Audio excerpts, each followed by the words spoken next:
Saya kira ke depan kita juga harus tambah tanam kelapa sawit. Mengedepankan kelapa sawit di tengah tadi Anda mengatakan bahwa banyak sektor yang masih bisa kita dorong. Karena nggak tahu mau narik duit dari mana lagi, nggak tahu caranya narik duit dengan benar. Butuh duit cepat atau gimana maksudnya? Ongkos politiknya mungkin besar mungkin ke depan.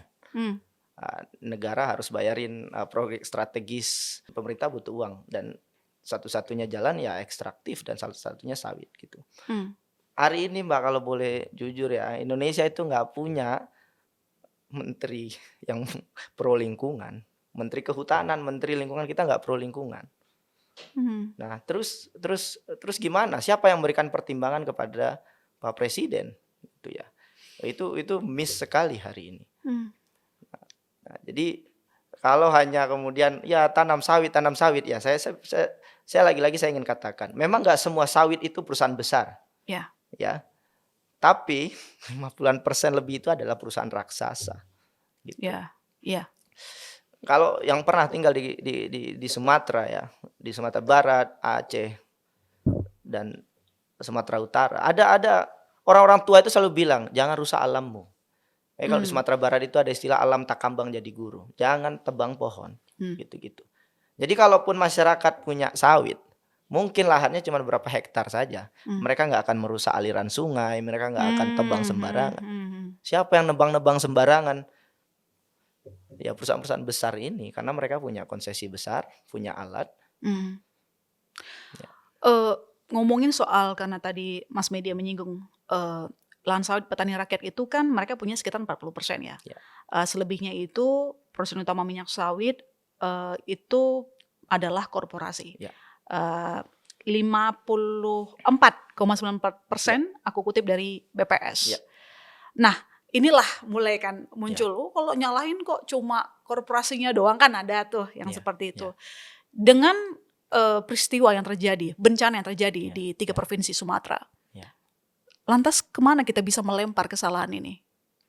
Apakah petani rakyat juga harus disalahkan? Sebagai orang yang memahami bahwa ada prinsip bernegara, bahwa kebijakan itu dilahirkan oleh negara, dilaksanakan oleh negara, maka kita ya meminta negara untuk menyelesaikan masalah ini. Memang banyak masyarakat yang tidak paham bagaimana mengelola lingkungan. Keberlanjutan itu ya. Keberlanjutan itu ya. Tetapi lagi-lagi siapa yang harusnya melakukan literasi kepada masyarakat? Ya pemerintah. Gitu. Tapi itu satu hal lah gitu ya. Pertama yang saya kira kami pernah dorong sangat kuat ya, moratorium izin sawit. Bahkan tidak hanya moratorium izin sawit, semua perusahaan sawit yang sekarang terindikasi melakukan pelanggaran itu dicabut izinnya. Pernah nggak ada solusi itu keluar dari pemerintah hari ini? Nggak ada. Karena kita tahu siapa pemilik perusahaan sawit besar itu.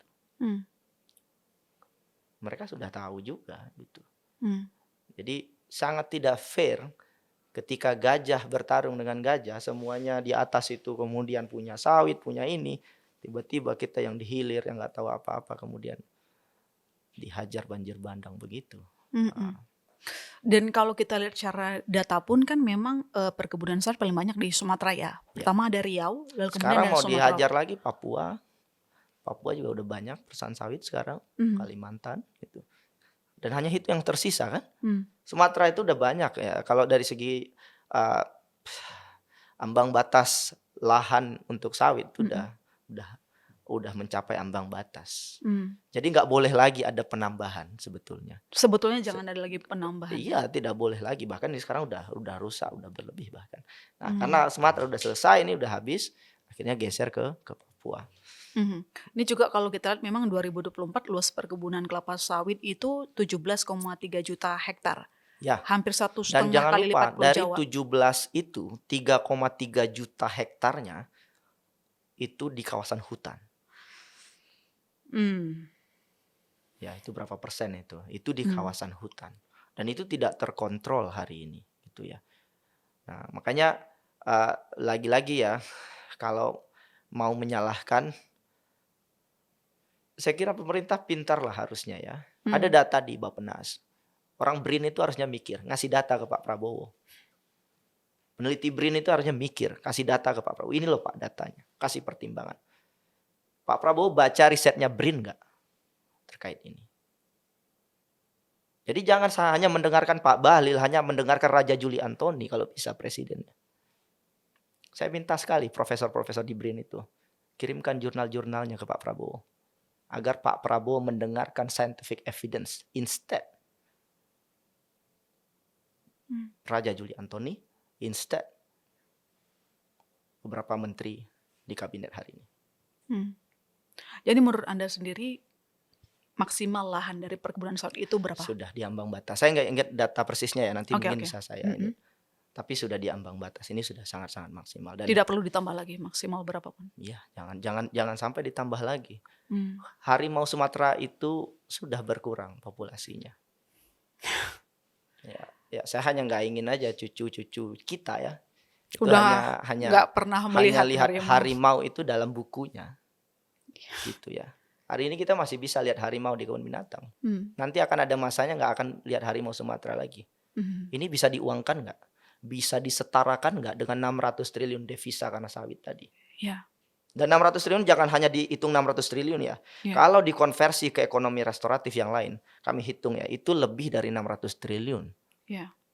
Kontribusi terhadap PDRB-nya.